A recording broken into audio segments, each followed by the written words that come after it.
How much do we water them? That depends. It depends very much on your soil type. I probably would be watering, giving them a good drink once every 4 days. I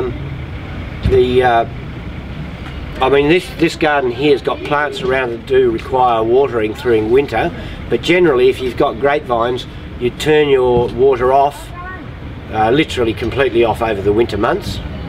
So I like to have what they call 360-degree shrubblers, and they're on a little stake, so you can have a couple of them around your vine, and over winter you turn them off or almost down to nothing, right? So that you can maybe put a little bit of moisture in the ground, but generally there's enough moisture there to hold the vine over until spring, and then that's when you unscrew the shrubblers and start irrigating again, right? Depending on the age of the vine, how much water you put on, it varies, but you've got to remember that in the formative months, so in other words, as the vine comes to life and produces new growth, new foliage, and then it flowers and produces its fruit, you don't want to be starving the vine, right? You want to make sure that that it's getting a good drink regularly, so that the growth's not impeded at all.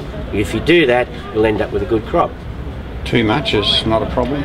Well, no, not normally. I mean, it's well, I've never seen, I can't think of grapes that have died off because they've been overwatered as such. But I mean, obviously, if the ground's permanently wet or flooded, it's going to impact on the health of the vine.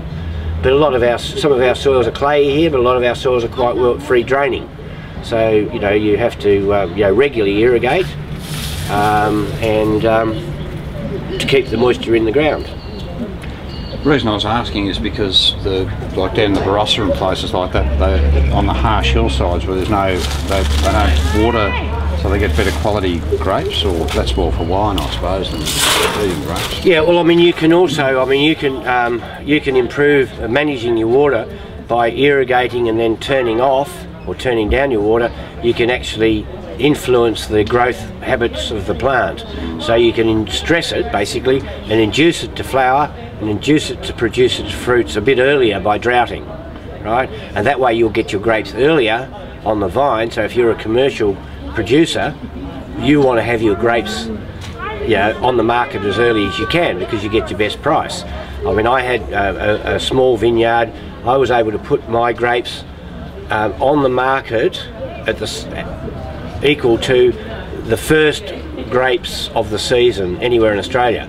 I was getting retail $14.95 a kilo, but within a matter of weeks it was down to $4.95. So it dropped in price quite dramatically. So if you're a commercial grower, any technique you can use to produce your fruit a little bit earlier gives you that advantage.